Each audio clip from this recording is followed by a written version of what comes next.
এই যে চারাপোনা মাছ, এটা রুই মাছের বাচ্চা। এটা আজকে সর্ষে বাটা করব। প্রত্যেকটা রুই মাছের সাইজ এরকম,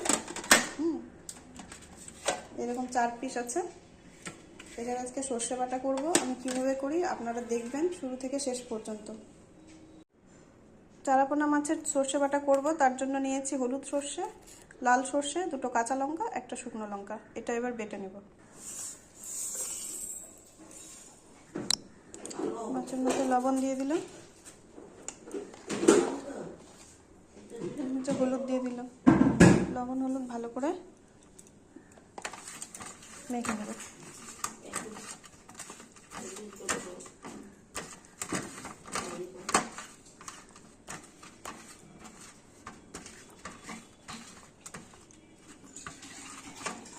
সুন্দর করে মাখিয়ে নিয়েছি।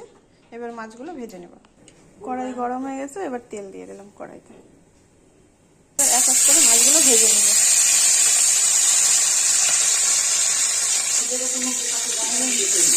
মাছগুলো উল্টে দিচ্ছি। এই সাইডটা করে সুন্দর করে ভাজা হয়েছে।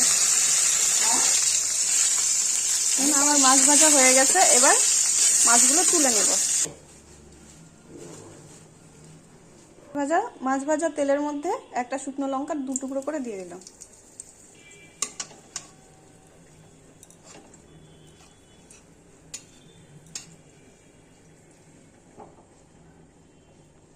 একটা তেজপাতা 2 টুকরো করে দিয়েছি।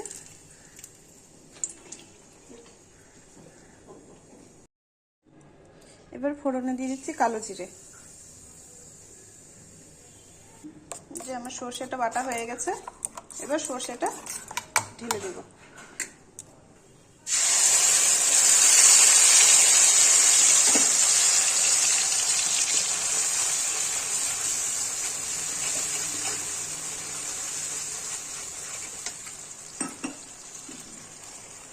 এই যে বাটি ধোয়া জল,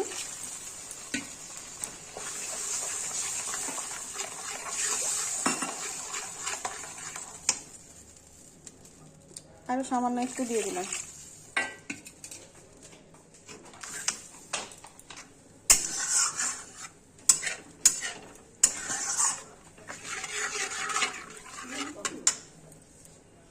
চারটে কাঁচা লঙ্কা ছেড়ে দিলাম।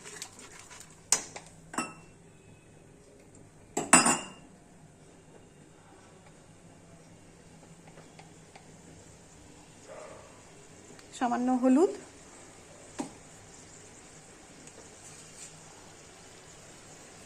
1 চামচ লবণ,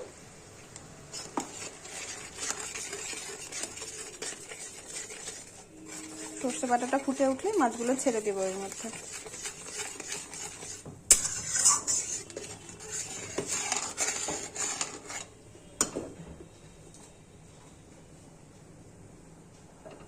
চারাপোনা মাছের সর্ষে বাটা খুব ভালো লাগে, আর এটা রুই মাছের চারাপোনা তো আরো বেশি ভালো লাগে।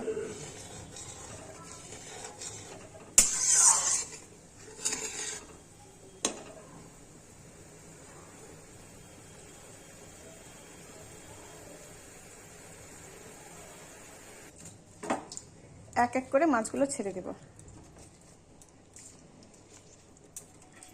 দেখুন কত সুন্দর লাগছে।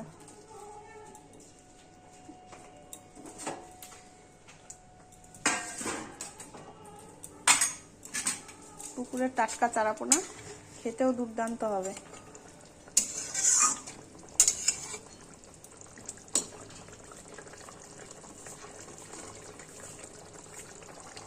এখন উপর থেকে সর্ষের তেল দিয়ে দিলাম। কাঁচা সর্ষের তেল দিলে সর্ষে বাটাতে আরো বেশি ভালো লাগে। এটা কিন্তু শেষে দিতেই হবে, তাহলেই স্বাদ আসবে। কুচনো ধনেপাতা এবার মাছের ঝোলের উপর থেকে দিয়ে দিলাম।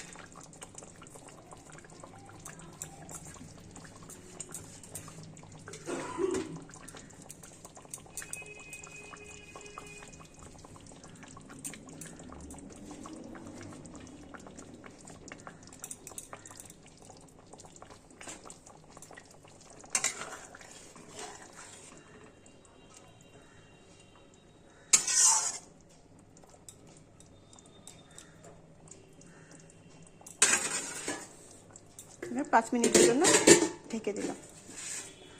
ঢাকনাটা খুলে দেখাচ্ছি কত সুন্দর রং হয়েছে।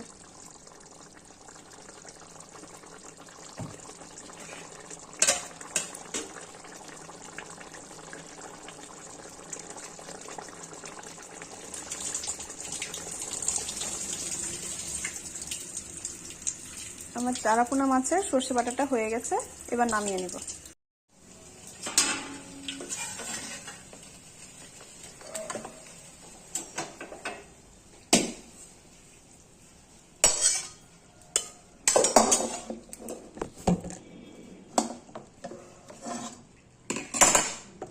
তুমি একেবারে একটু করে নিতে না। আমার মাছের সর্ষে বাটাটা হয়ে গেছে, যেটা হচ্ছে রুই মাছের পোনা। মাছের সর্ষে বাটাতে ভীষণ ভালো লাগে, আপনারা করে দেখবেন আমি যেভাবে করলাম। আর ভিডিওটা সম্পূর্ণ দেখবেন শুরু থেকে শেষ পর্যন্ত। লাইক করবেন, শেয়ার করবেন, সাবস্ক্রাইব করবেন।